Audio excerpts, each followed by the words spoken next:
Hello there and welcome back to another edition of the Hot Lap Classic Remastered. And this time we'll take a look at the 1998 Toyota Corolla Levin BZR. Of course, last time out we had the Sprinter Turismo and I wanted a back-to-back comparison between that and the Corolla Levin to see if there is any reason that when we ran the 1996 cars, the Sprinter was 250 milliseconds quicker than the Corolla. I'm hoping it's not down to driver ability, so maybe I can blame the car, I don't know. But either way, the Corolla is here, and out of the two of them, the Corolla is my favourite because I recognise the name Corolla and didn't recognise the name Sprinter Turismo until, you know, obviously you get older and start looking into these things. So that's why I used to go with the Corolla, even though obviously in Europe they didn't sell the Corolla Levin as a thing. What I do like about this car is, I mentioned this previously with the Sprinter. The Sprinter and the Corollas have completely different racing modifications, which I think is really cool.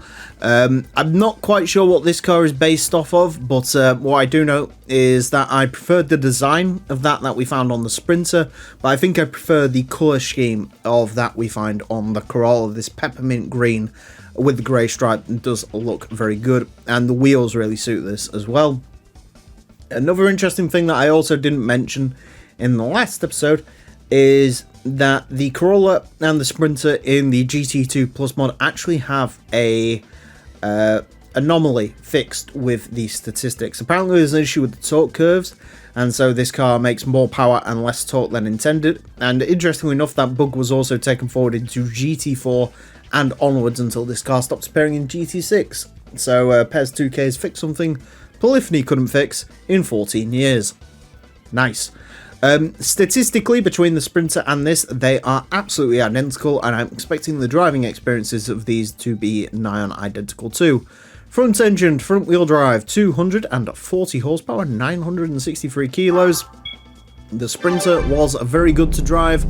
How is the Corolla going to be? And that's what we're here to find out. The Corolla Levin is going to get 6 laps of the Motorsports Land track in order to set the best time it possibly can. Our current leader is the Suzuki Cultus Pikes Peak Edition, and that car set time of 26.540. The Corolla Levin BZR unlikely to beat that. Of course, the gauntlet was set yesterday. The Sprinter Turismo set a time of a 30.706. So that's what this car is aiming to beat. In terms of the way it drives, it feels, well, nigh on identical to the Sprinter we ran last time out. I almost want to say there's a little bit more understeer in this car than the Sprinter, but I think that might just be placebo, namely because I don't really know how GT2 would distinguish the two. Unless these have different suspension settings, but again, the fully customizable suspension on this car should probably have got on top of that, so I strongly suspect these are one and the same vehicle. What I can say straight away is that the Corolla and the Sprinter are definitely quicker in 98 than they were in the 96 guises. Don't know what that's about. I can't remember how much power the 96 made. I think it might have even been like 220. But obviously, with low powered cars like this, more power is everything. 30.769 on its first flyer. That is not only a nice time, that's also roughly in line with what the Sprinter set. So we aren't a million miles apart like we were with the 96 cars, which is a good thing, definitely. I don't know if taking that wide of a line, I don't know. It's a bit of an interesting one there. Do you want to take a wider line through there or not? 30.713. We are within milliseconds of what that Sprinter set. And in fact, if I recall, that Sprinter even had about 0.1 in it. It was a bit of a weird timing thing, so I'm kind of curious how this is going to get along. Just got to nail that final corner on this lap, and we will be quicker than a Sprinter.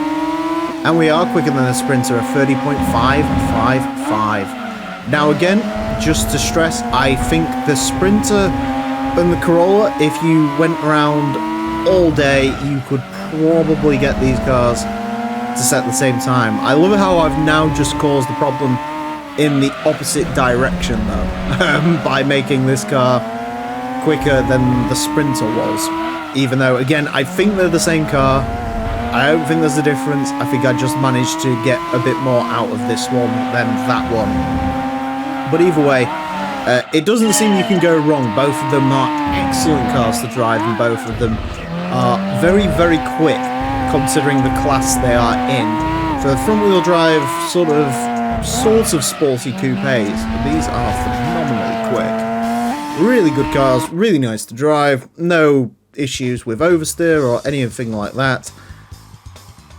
Oh, of course, we cause more issues. I'm going to put Sector 2 and Sector 3, I don't know. Can I blame anything on that?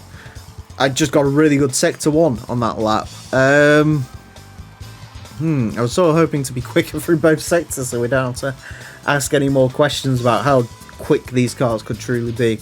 I think both of them could probably be 30.5, like, deads, if you sort of kept going round and round and round and round and round, but, you know, there's always got to be a little bit of allowance for human error in this series, so we'll take that. But I don't think there's any, after driving them both back to back, I don't think there's any difference between the Corolla and the Sprinter.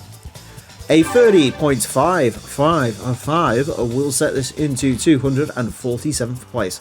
Goes in between the Lancia Stratos and the Subaru Alcione SVX S4. It is quicker than a Lotus Europa. Interestingly, it's quicker than an Alfa Romeo Spider, although that wasn't a very good car to drive if memory serves.